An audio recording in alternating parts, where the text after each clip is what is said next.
Bismillahirrahmanirrahim. Alhamdulillah wassalatu wassalamu ala Rasulillah wa ala alihi wa ashabihi wa man tabi'ahum bi ihsanin ila yaumiddin wa ba'd. Ma'asyiral muslimin rahimani wa rahimakumullah. Kita akan melanjutkan pembacaan kitab A'lamus Sunnah Al-Mansyurah li'tiqadi Ta'ifatin Najiyatil Mansurah karya Syekh Hafiz Ahmad Hakami rahimahullah taala. Dan ini adalah pertemuan yang ke-43, di mana dalam pertemuan ini kita akan sampai pada akhir penjelasan penulis rahimahullah ta'ala tentang tiga macam tauhid.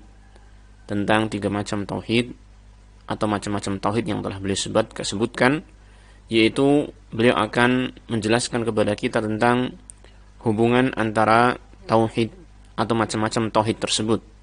Apakah antara tauhid uluhiyah, tauhid rububiyah dan tauhid asma wa sifat memiliki keterkaitan atau hubungan antara satu dengan yang lainnya ataukah tidak?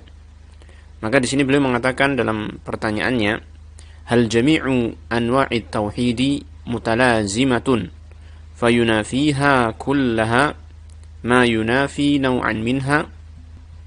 Beliau mengatakan, apakah seluruh macam-macam tauhid ini, yaitu tauhid yang tadi kita sebutkan uluhiyah, rububiyah dan asma wa sifat, apakah semua macam tauhid ini mutalazimatun, ini saling berkaitan satu sama lain, fayunafiha kullaha ma yunafi naw'an minha, sehingga akan menafikan, akan meniadakan seluruh macam-macam tauhid itu apa yang bisa meniadakan satu macam dari tauhid tersebut.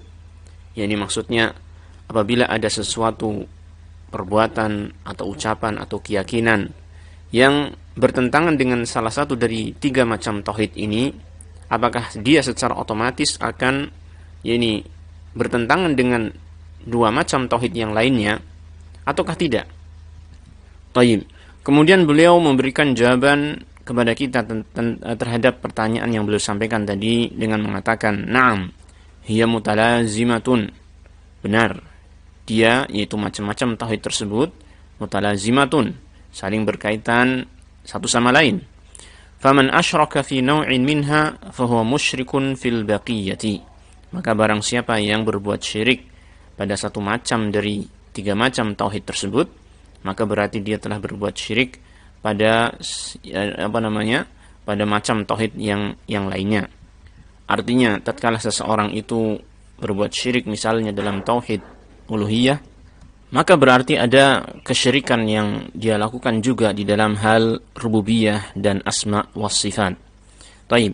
Maka di sini beliau memberikan contoh untuk memperjelas hal tersebut. Beliau mengatakan, mithalu dzalika du'a'u ghairillahi wa su'aluhu ma la yaqdiru alaihi illallah.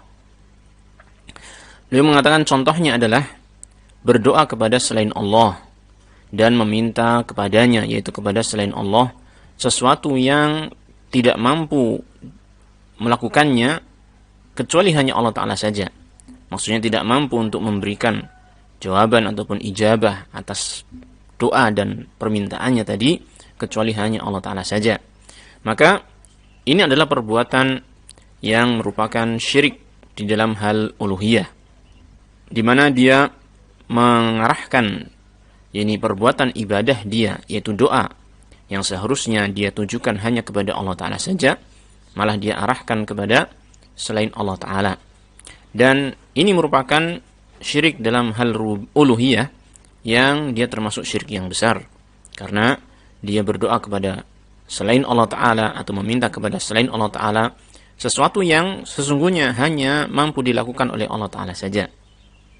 Dan ini merupakan syirik yang besar yang bisa mengeluarkan seseorang dari Islam. Nah, kemudian beliau mengatakan fadu'auhu iyyahu ibadatun. Maka doa dia kepada selain Allah Ta'ala tadi, doanya orang tersebut kepada selain Allah Ta'ala tadi adalah suatu ibadah. Suatu ibadah. Bal mukhul ibadati. Bahkan hal itu merupakan inti dari ibadah, yaitu doa. Merupakan inti dari ibadah, sebagaimana yang disebutkan dalam sebuah hadis yang walaupun hadis tersebut derajatnya ini perbincangkan oleh para ulama tentang kesahihannya. Ad-du'a mukhul ibadah. Namun ada hadis yang lain, yaitu yang jelas disahihkan oleh para ulama, yaitu ad-du'a huwal ibadah. Doa itu adalah ibadah. Ini intinya adalah bahwasanya doa itu adalah pokok dari ibadah, inti dari ibadah. Maka sarfuha li ghairillahi min dunillahi fahada syirkun fil uluhiyati. Maka memalingkan ibadah kepada selain Allah Ta'ala, tidak kepada Allah Ta'ala, maka ini jelas merupakan kesyirikan dalam hal ilahiyah, dalam tauhid ilahiyah. Nah, intinya di sini beliau menjelaskan kepada kita dan menegaskan bahwasanya perbuatan doa yang ditujukan kepada selain Allah secara jelas dia adalah syirik dalam tauhid rububiyah, dalam tauhid uluhiyah. Nah, dia merupakan kesyirikan dalam hal uluhiyah. Namun ternyata kesyirikan dalam hal uluhiyah ini mengandung kesyirikan dalam hal rububiyah dan juga dalam hal asma was sifat. Maka beliau mengatakan untuk menjelaskan hal tersebut, wa su'aluhu iyyahu tilkal hajata min jalbi khairin aw daf'i syarrin mu'taqidan annahu qadirun ala qada'i dzalika hadza syirkun fir rububiyyati haitsu i'taqada annahu mutasarrifun ma'allahi fi malakutihi. Nah, beliau mengatakan dan permintaan dia kepadanya, yaitu kepada selain Allah Ta'ala, tilkal hajata, hajat tersebut, ya, ketika dia meminta kepada selain Allah hajat-hajatnya, yaitu yang berupa jalbi khairin, berupa permintaan yang berupa mendatangkan kebaikan, au daf'i syarrin, atau menolak keburukan, mu'taqidan, dengan keyakinan annahu qadirun ala qada'i dzalik, dengan keyakinan bahwasanya yang diminta itu, zat yang diminta itu mampu untuk menunaikan hal tersebut, menunaikan hajatnya.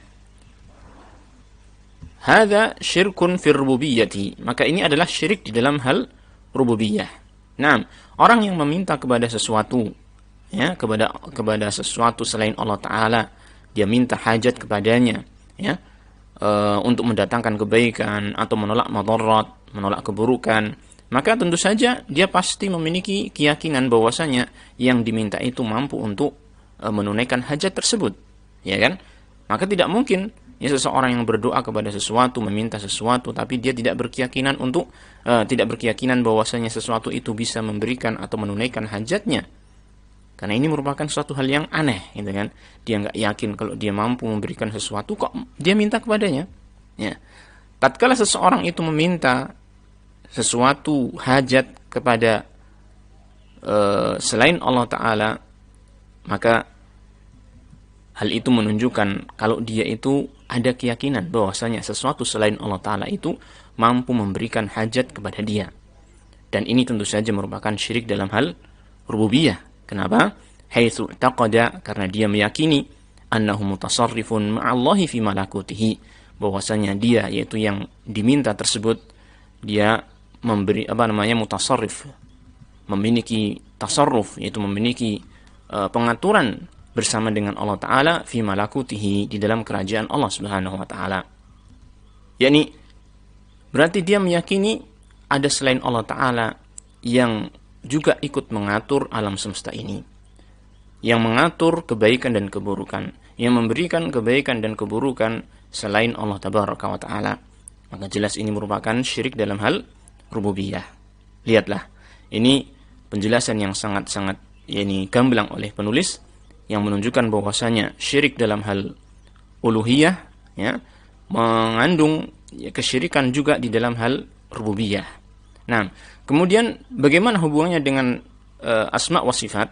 Maka beliau menjelaskan, "Tsumma innahu lam yad'uhu hadha ad-du'a min dunillahi illa ma'atiqadihi annahu yasma'uhu 'ala al-bu'di wal qurbi fi ayyi waqtin kan wa fi ayyi makanin wa yusarrihuna bidzalik wa huwa syirkun fil asma'i was sifati." Nah, beliau mengatakan kemudian, innahu lam yad'uhu, bahwasanya orang ini tidaklah berdoa kepadanya, yaitu kepada selain Allah Ta'ala, hadza du'a, dengan doa ini, min dunillah, kepada selain Allah Ta'ala, ya, illa ma'atiqadihi, kecuali bersamaan dengan keyakinannya, annahu yasma'uhu 'alal bu'di wal qurbi, bahwasanya zat yang didoai tersebut, yang diminta itu, ya, pasti mendengar doanya, ya, dalam keadaan jauh ataupun dekat, ya. Tidak mungkin seseorang yang berdoa kepada sesuatu dengan meyakini bahwasanya sesuatu itu tidak mendengar dia. Percuma, ngapain berdoa kepadanya, ya kan? Maka tatkala ada seseorang yang berdoa kepada sesuatu, ya, maka tentu saja dia pasti meyakini kalau sesuatu itu mendengar doa dia, baik dalam keadaan dekat ataupun dalam keadaan jauh. Fi ayyi waqtin kan wa fi ayyi makan, di waktu apa saja dan di tempat mana saja. Nah, wa yusarrihuna bidzalik, dan mereka pasti akan menegaskan hal tersebut. Ya, kalau misalkan seseorang bertanya kepada orang yang berdoa kepada selain Allah Ta'ala, ya, tentang hal ini, maka dia pasti akan menjelaskan, menegaskan, dia menganggap bahwasanya yang didoai tersebut mendengar doa dia, ya kan? Karena kalau dia menolak hal tersebut atau kalau dia mengingkari hal tersebut, berarti dia sudah menunjukkan akan kebodohan dirinya sendiri. Kenapa dia berdoa kepada sesuatu yang tidak bisa mendengar dan tidak bisa mengijabahi, ya kan? Nah, yang demikian ini menunjukkan bahwasanya orang yang berdoa kepada selain Allah Ta'ala ini telah menetapkan sifat as-sama', mendengar dalam berbagai keadaan, ya, kepada zat yang dia minta. Dan ini merupakan kesyirikan ini kepada Allah Ta'ala dalam hal asma wa sifat. Dia menyamakan selain Allah Ta'ala dalam sifat mendengarnya sebagaimana mendengarnya Allah Ta'ala. Sehingga Syekh mengatakan di sini wahwa syirkun fil asma'i was sifat. Maka ini merupakan kesyirikan di dalam nama-nama dan sifat-sifat Allah Ta'ala. Haitsu athbata lahu sam'an muhitan bi jami'il masmu'ati, di mana dia telah menetapkan untuk zat yang dia mintai, yaitu selain Allah Ta'ala tadi, dia telah menetapkan untuknya sam'an muhitan, sifat pendengaran yang meliputi bi jami'il masmu'at, seluruh, yakni suara-suara yang terdengar, ya. La yahjubuhu qurbun wala bu'dun, yang tidak dihijabi, tidak ditutupi oleh kedekatan ataupun kejauhan, yaitu tidak dipengaruhi oleh yakni jarak yang dekat ataupun yang jauh. Yang sifat pendengaran seperti ini tentu saja ini adalah sifat pendengaran yang sempurna, yang maha sempurna, yang tidak dimiliki kecuali oleh Allah Subhanahu wa Ta'ala saja, ya. Karena pendengaran makhluk, yaitu selain Allah Ta'ala, adalah pendengaran yang terbatas, tidak bisa meliputi semua macam suara, ya. Namun ketika seseorang menetapkan sifat mendengar seperti ini, yaitu seperti yang disampaikan di sini, yaitu pendengaran yang meliputi segala suara, yang tidak terpengaruhi oleh yakni dekat dan jauh, maka sesungguhnya itu adalah pendengaran yang sempurna, yang hanya berhak dimiliki oleh Allah Subhanahu wa Ta'ala saja, sehingga dia pada hakikatnya telah berbuat syirik dalam asma wa sifat. Nah, dari sini jelas bahwasanya syirik dalam hal uluhiyah itu sangat berkaitan erat dengan kesyirikan dalam hal rububiyah dan asma wa sifat. Setiap orang yang melakukan syirik dalam hal uluhiyah secara tidak langsung, ya, ataupun secara pasti dia akan berbuat syirik di dalam hal rububiyah dan asma wa sifatnya Allah Subhanahu wa Ta'ala. Fastalzama hadha syirku fil ilahiyyati asyirka fil rububiyyati wal asma'i wa sifat. Maka kesyirikan dalam hal ilahiyah ini, yaitu syirik dalam hal uluhiyah ini, mengkonsekuensikan atau berkonsekuensi adanya kesyirikan di dalam rububiyah dan asma wa sifat. Nah, maka dengan demikian jelas bagi kita semua akan pentingnya kita untuk mempelajari semua macam tauhid ini, baik itu tauhid dalam hal uluhiyah ataupun tauhid dalam hal rububiyah ataupun tauhid dalam hal asma was sifat. Semuanya harus kita pelajari dan harus kita terapkan dalam diri kita agar tidak ada kekurangan sedikit pun di dalam tauhid kita kepada Allah Subhanahu wa Ta'ala. Dan dengan ini kita mengetahui bahwasanya kesempurnaan tauhid seseorang dalam rububiyah dan asma was sifat, maka akan menjadikan kesempurnaan tauhid dia di dalam hal uluhiyah, yakni ketika seseorang mengenal Allah Ta'ala secara sempurna dalam hal rububiyahnya dan asma wa sifat, sehingga dia betul-betul mengesahkan Allah Ta'ala dalam asma wa sifat dan rububiyahnya, pasti akan menimbulkan sikap tauhid yang benar dalam hal uluhiyah. Dia pasti akan beribadah hanya kepada Allah Ta'ala saja. Dan demikian pula sebaliknya, bahwasanya ketika seseorang menyempurnakan tauhidnya dalam hal uluhiyah, ya, maka itu pasti menunjukkan akan kesempurnaan tauhid dia di dalam hal rububiyah dan asma was sifat. Nah, inilah yang bisa kita pelajari pada pertemuan kali ini, dan insyaallah kita akan lanjutkan pada pembahasan yang lain, yaitu pada pembahasan tentang al-iman bil malaikah, yang akan kita baca insyaallah ta'ala pada pertemuan berikutnya. Kita akhiri wa sallallahu wasallam ala nabiyyina Muhammadin wa ala alihi wa sahbihi ajma'in walhamdulillahi rabbil alamin.